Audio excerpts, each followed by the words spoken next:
क्या हाल चाल है मेरे दोस्तों। मुझे पता है तुम कीबोर्ड और माउस से गेमिंग कर कर पूरा बोर हो चुके हो और तुम्हें समझ नहीं आ रहा है कि भाई 1500 रुपए का बजट तो तय कर लिए, अब कौन सा गेम पैड लूं। और काफी सारे गेम पैड्स को ट्राई करने के बाद में मैंने तुम्हारे लिए 2 गेम पैड फाइनलाइज किए हैं, EvoFox One S यूनिवर्सल और कॉस्मिक बाइट का ब्लिस। करवाते हैं इन दोनों की टक्कर और तुम्हें बताता हूँ कि तुम्हें इन दोनों के अंदर से कौन सा गेम पैड लेना है। तो शुरुआत करते हैं EvoFox के One S से।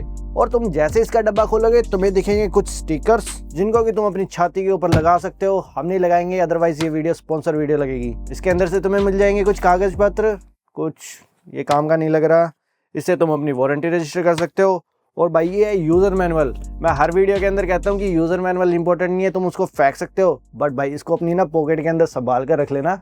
इसके अंदर बहुत सारे कीज के कॉम्बिनेशन है जो कि तुम्हें इस गेम पैड को सेटअप करने के अंदर काफी हेल्पफुल रहने वाले हैं। और इसी के बॉक्स के अंदर तुम्हें मिल जाएगा एक USB type A to C connector और इसी वायर को एक्सटेंड करने के लिए एक और वायर। तो तुम जितना मर्जी चाहो उतनी दूरी से वायर का मजा ले सकते हो। और बस इतना ही मिलता है इसके बॉक्स के अंदर। अब चलते हैं सीधा कॉस्मिक बाइट पर। तो भाई डब्बा खोलते तुम्हें कुछ इस तरह से स्लाइड करने के बाद में तुम्हें तुम्हारा गेम पैड बाहर निकालना है।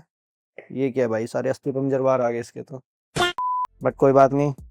ओहो इतनी बड़ी यूजर मैनुअल, इसको भी संभाल के रख लेना, काम आएगी। एक USB type A to C cable और इसकी वायर की लेंथ काफी छोटी है, मे भी तुम टीवी के अंदर इसको वायर मोड के ऊपर यूज ना कर सको, अदरवाइज तुम्हें एक्सटेंडेड केबल चाहिए होगी। ये आ गया भाई गेम पैड बाहर और भाई फेल तो है, मानना पड़ेगा।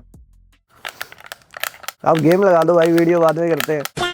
बस इतना ही था इनके बॉक्स के अंदर, कोई ज्यादा चीजें तो आती नहीं है, बट इन यूजर मैनुअल को संभाल कर रख लेना भाई, बहुत काम की चीज। अगर गुम गई ना तो कीज के कॉम्बिनेशन ढूंढते रह जाओगे। कॉस्मिक बाइट वाले 2.4 गीगाहर्ट्ज के ऊपर तो तुम्हें ब्रांडिंग मिल जाएगी, बट इसके ऊपर कोई भी ब्रांडिंग नहीं है। तो अगर तुम्हारे पास मल्टीपल 2.4 गीगाहर्ट्ज के डोंगल है तो भाई केयरफुली इसके ऊपर कोई मार्क लगा लेना। इन दोनों गेम पैड को हाथ में पकड़ते ही पता चल जाता है कि भाई इन दोनों के अंदर जमीन और आसमान का फर्क है।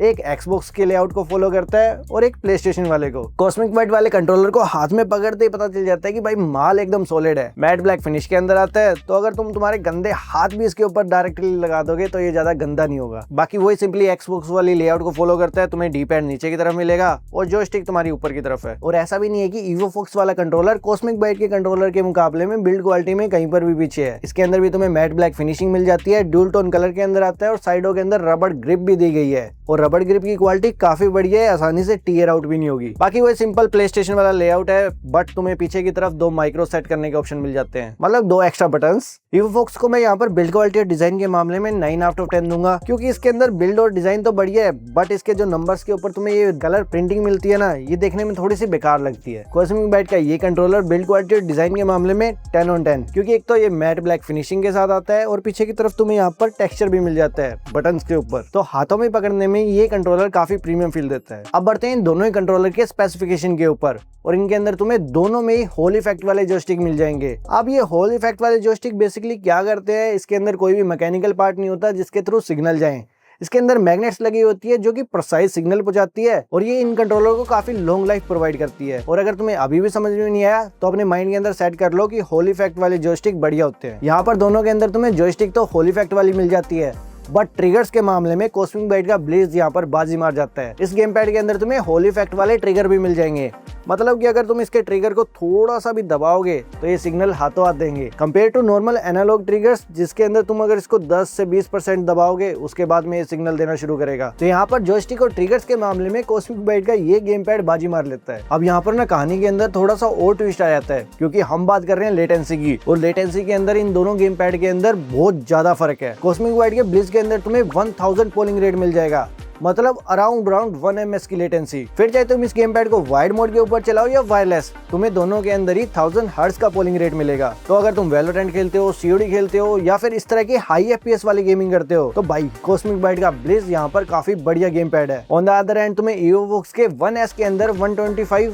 हर्ट्ज का पोलिंग रेट मिलता है, जो कि टोटल 8 ms की लेटेंसी के साथ आता है। तो अगर तुम इसके ऊपर हाई FPS वाली गेमिंग करोगे तो उसके अंदर ये थोड़ा सा प्रॉब्लम दे सकता है, बट अगर तुम GTA, God of War जैसी सिंपल गेम्स खेलते हो तो उसके अंदर तुम्हें डिफरेंस इतना ज्यादा फील नहीं होगा। बट फिर भी मैं यहाँ पर सिर्फ एक ही पॉइंट हाईलाइट करूंगा कि अगर तुम्हें एक ऐसा गेम पैड चाहिए जिसके अंदर तुम सिर्फ बटन दबाओ और अगले का हेडशॉट क्रेट बने और गड़ जाए तो कॉस्मिक बाइट का ये कंट्रोलर EvoFox के इस कंट्रोलर से काफी आगे है। यहाँ पर मैं तुम्हें एक बात और बता देता हूँ कि इसके अंदर 125 हर्ट्ज का पोलिंग रेट तुम्हें ब्लूटूथ और वायर्ड मोड के ऊपर मिलेगा। अगर तुम इसको 2.4 गीगाहर्ट्ज के साथ कनेक्ट करते हो तो उसके अंदर इसकी लेटेंसी 250 हर्ट्ज पोलिंग रेट की मिलेगी। अब अगर इस EvoFox के गेम पैड का नाम ही 1S यूनिवर्सल है तो तुम इससे आइडिया लगा सकते हो कि ये सभी कनेक्टिविटी के साथ आता है। इसके अंदर तुम्हें वायर्ड मोड भी मिल जाएगा, ब्लूटूथ मोड भी मिल जाएगा और 2.4 गीगाहर्ट्ज की कनेक्टिविटी के साथ भी आता है। मतलब ऑलराउंडर गेम पैड है। तो अब चाहे तुम इस कंट्रोलर को अपने आईपैड के साथ कनेक्ट करो, iOS के साथ कनेक्ट करो या फिर एंड्रॉइड वाले किसी भी डिवाइस के साथ कनेक्ट करो। यहाँ तक ये PS3 और PS4 को भी सपोर्ट करता है। PS5 के अंदर ये नहीं चल पाएगा,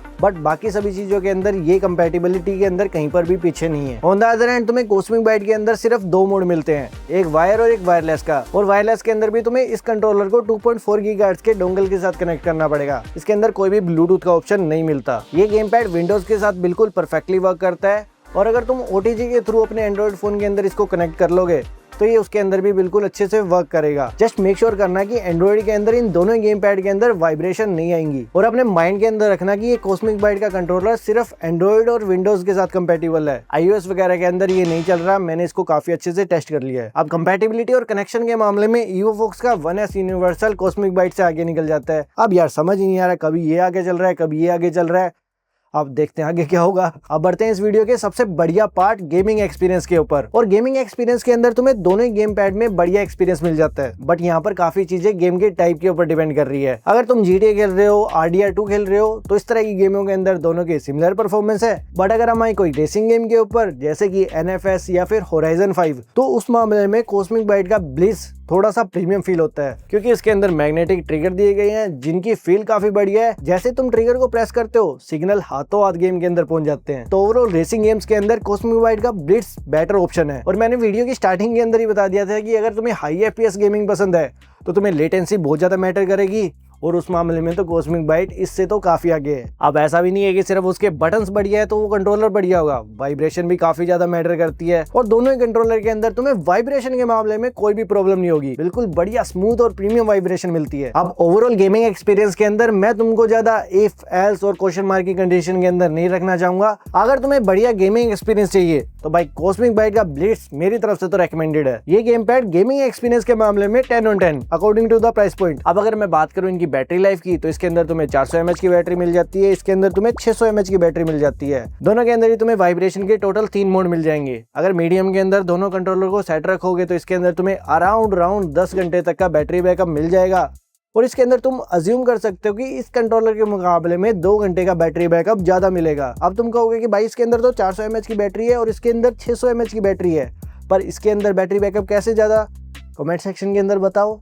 मुझे पता है तुम नहीं बताओगे तो मैं ही बता देता हूँ। इसके अंदर 125 हर्ट्ज का पोलिंग रेट है और इसके अंदर 1000 हर्ट्ज का पोलिंग रेट है। तो इस कंट्रोलर का बैटरी कंजम्पशन थोड़ा सा कम है, जिससे कि तुम्हें इस कंट्रोलर के मुकाबले में 2 घंटे का एक्स्ट्रा बैटरी बैकअप निकाल कर दे देता है। बाकी दोनों ही कंट्रोलर के अंदर सबसे बढ़िया बात यह है कि चार्जिंग खत्म होने के ऊपर तुम इसको वायर के अंदर यूज कर सकते हो और वायर के अंदर यूज करते करते टाइम ही ये चार्ज हो जाएंगे। बाकी अगर तुम 8 से 10 घंटे तक इनके अंदर वायरलेस गेमिंग कर रहे हो और अभी भी तुम्हें बैटरी कम लग रही है तो भाई तुम बर्बाद हो चुके हो। तो यहाँ पर बैटरी के मामले में दोनों के अंदर ड्रॉ हो जाता है। तो बैटरी के मामले में तुम किसी भी गेम पैड के साथ जा सकते हो। अगर मैं बात करूं इन दोनों के अंदर किसी स्पेशल फीचर की तो देखो तुम्हें दोनों के अंदर ऑलमोस्ट सिमिलर से फंक्शन मिलते हैं। टर्बो सेट कर सकते हो। बाकी तुम इसकी यूजर मैनुअल एक बार अच्छे से जरूर पढ़ लेना। उसके अंदर बहुत सारे बटन्स के कॉम्बिनेशन दिए गए हैं जिससे कि तुम इन गेम पैड के अंदर कनेक्टिविटी के अंदर स्विच कर सकते हो। और भी बहुत सारे कॉम्बिनेशन है जिनको की तुम्हें ध्यान से पढ़ना होगा।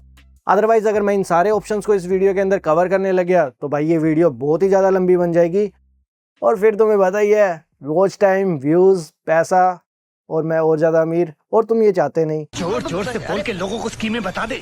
तो अब करते हैं इन दोनों के अंदर से फाइनल फैसला कि तुम्हें इन दोनों के अंदर से कौन सा गेम पैड लेना है। तो अगर देखो तुम्हारी प्रेफरेंस सिंपल है, तुम्हें एक ऑलराउंडर गेम पैड चाहिए जो तुम्हारे मोबाइल के अंदर चल जाए, टैबलेट के अंदर चल जाए, iOS डिवाइस के अंदर चल जाए और 1500 रुपए के आसपास ही हो, तो EvoFox का 1S तुम्हारे लिए ज्यादा बढ़िया ऑप्शन बनता है। जस्ट मेक श्योर करना है कि तुम इसके अंदर RDR और GTA जैसी गेम्स को अच्छे से खेल पाओगे।